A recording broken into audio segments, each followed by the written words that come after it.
अऊज़ुबिल्लाहि मिनश्शैतानिर्रजीम बिस्मिल्लाहिर्रहमानिर्रहीम। मुअज़्ज़िज़ नाज़रीन किराम अस्सलामु अलैकुम। आज मैं एक बहुत खूबसूरत और दिलचस्प टॉपिक के साथ आपकी खिदमत में हाज़िर हूँ। टॉपिक है माशरती डिसिप्लिन और एस्पिरिन।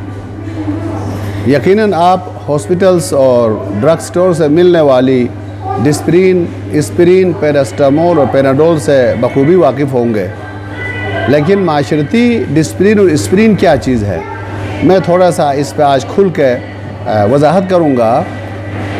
कबल इसके कि मैं माशरती डिसिप्लिन पे बात करूँ, एस्पिरिन पे बात करूँ, ये जो मुआलिजीन की तरफ से जो डिसिप्लिन मिल रहा है उसके बारे में भी मेरे एक दो इंटरेस्टिंग तजर्बात है, वो आपके साथ शेयर करना चाह रहा हूँ। मैंने यूनिवर्सिटी ऑफ लंदन में पढ़ने के लिए, जब मैं यूनिवर्सिटी ऑफ लंदन में था, उससे पहले गाँव का एक वाक़या मशहूर था कि एक बुज़ुर्ग खातून घर को जब झाड़ू लगाती थी, घर पे झाड़ू लगाती थी, तो जो भी गोली टैबलेट उसको डिसिप्लिन की मिलती थी तो उठा के खा लेती थी। घर वाले मना करते थे कि आप क्यों खाती हो, तो वो बड़े मज़े से कहती, आखिर ये किसी मरज़ की दवा है, ये अंदर जाके अपने मरज़ को पकड़ लेगी, उसी मरज़ को ख़त्म करेगी, इसलिए इसको ज़ाया करने से बेहतर है हम खाएं। तो इसी तरह से हम शायद आउटडेटेड मेडिसिन भी इस मुल्क में खा रहे हैं या खिलाया जा रहा है, ये भी हकीकत है।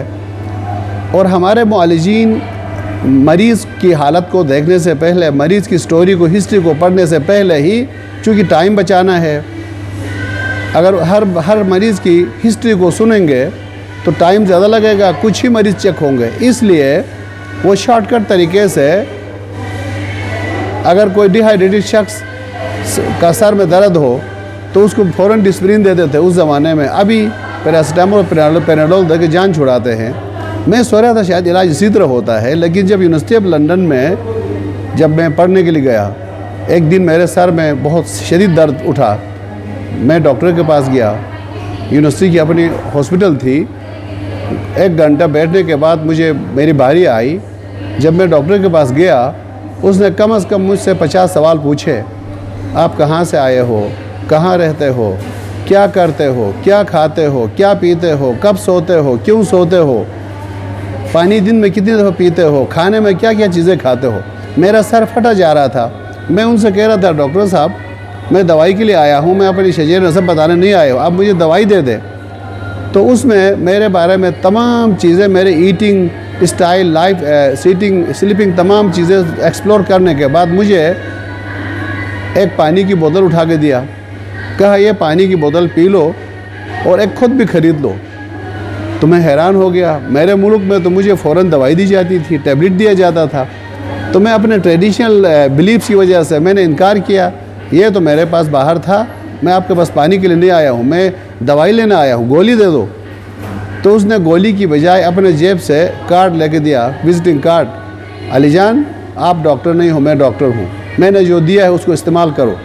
अगर इससे आपका सर का दर्द ठीक न हो, रात 12 बजे भी तकलीफ़ हो, मुझे कॉल करो, मैं आपके हॉस्टल आकर इलाज करूँगा। वाकई में जब बाहर आकर पानी पिया तो सर का दर्द ख़त्म हुआ। तब मुझे समझ में आया, उस बोतल के, पानी की बोतल पे लिखा हुआ भी था। हम सिर्फ किताबें रटते हैं, दर व दीवार नहीं पढ़ते हैं। बोतलों के बाहर भी कुछ लिखा हुआ होता है। बाहर एडवांस कंट्रीज़ में हर जगह आपको एड्रेसेस, आपको पूछने की ज़रूरत नहीं है, वो आपको बाकायदा मैप, रोड मैप दिया जाता है। लेकिन हमें वो रोड मैप पढ़ना नहीं आता है, क्योंकि हमारी पढ़ाई स्पून फीडिंग होती है, हमें लकीर का फ़कीर बनाया जाता है। तो जब मैं लंदन गया तो रास्ते ढूंढने के लिए मुझे मैप रीडिंग का मुश्किल पेश आता था, और सर दर्द होता मैं गोलियां ढूंढता था। लेकिन उस डॉक्टर ने मेरी सोच बदल दी। फिर मैंने बोतल के ऊपर लिखा हुआ पढ़ा कि जनाब ये जो आपको डिहाइड्रेशन की नौबत ही नहीं आनी चाहिए, प्यास लगनी ही नहीं चाहिए, प्यास लगने के बाद जो पानी पीते हैं उसका नुकसान है, लिहाजा हर वक्त पानी पीते रहो। तो आज हमारे मुल्क में माशाल्लाह से गुर्दों के मरीज़ इतने हैं कि जो हॉस्पिटल्स भरे हुए हैं। इसकी वजह हमारे मुआलिजीन, हमारे असातिज़ा, हमारे यूनिवर्सिटीज़ लोगों के लिए लोकल प्रॉब्लम्स के सॉल्यूशंस निकाल के उनके डोर स्टेप पे नहीं देते हैं, हर एक शॉर्टकट पे लगा हुआ है। तो लिहाजा मुझे तब पता चला कि डिहाइड्रेशन का इलाज पानी है, पैरास्टामोल नहीं है, डिस्प्रिन नहीं है, एस्प्रिन नहीं है। ये सिर्फ हमारे तबी हवाले से हमारे मुआलिजीन का, हमारे हेल्थ डिपार्टमेंट का इंसानों के ऊपर क्या इम्पेक्ट है, माशरे के ऊपर क्या इम्पेक्ट है, ये एक आपने वो देख लिया। लेकिन बात यही ख़त्म नहीं होती है। यही डॉक्टर्स भी तो असातिज़ा ही जन्म देते हैं, असातिज़ा ही डेवलप करते हैं। हमारे तालीमी इदारों के अंदर भी डिस्प्रिन और एस्प्रिन का इस्तेमाल है। बच्चों की अपनी फितरी सलाहियतों को एक्सप्लोर करने की बजाय, इंक्वायरी बेस्ड टीचिंग की बजाय, रिसर्च ओरिएंटेड प्रोसेस में डालने की बजाय, प्रॉब्लम को एक्सप्लोर करने के लिए प्रॉब्लम बेस्ड लर्निंग प्रोजेक्ट्स देने की बजाय, ऐसा भी नहीं है हर जगह नहीं है, कुछ इदारों में हो रहा है, वो आटे में नमक के बराबर है, लेकिन अक्सरियती इदारों में स्पून फीडिंग है। शॉर्टकट अप्रोचेस के ज़रिए, नोट्स के ज़रिए, रट्टेबाजी के ज़रिए, लेक्चर्स के ज़रिए सिर्फ और सिर्फ बच्चों को मूविंग लाइब्रेरीज़ में कन्वर्ट किया जाता है। उनके दिमाग में मवाद होते हैं, लेकिन एनालिटिकल थिंकिंग की कमी होती है। वो नहीं जानते हैं कब व्हाट टू थिंक तो हम करवाते हैं, हाउ टू थिंक पर काम नहीं हो रहा है।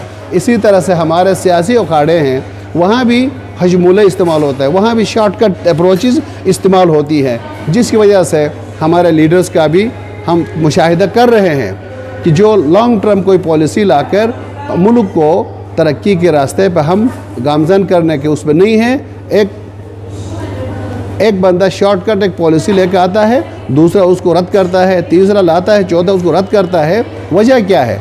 हम प्रोसेस ओरिएंटेड नहीं है, हम शॉर्टकट अप्रोचेस के ऊपर मुल्की मुफाद को, दीनी मुफाद को कम, अपने ज़ाती मुफादात को मद्देनज़र रख के पॉलिसीज़ बनाते हैं, जिसकी वजह से हम आगे बढ़ने की बजाय पीछे चले जाते हैं।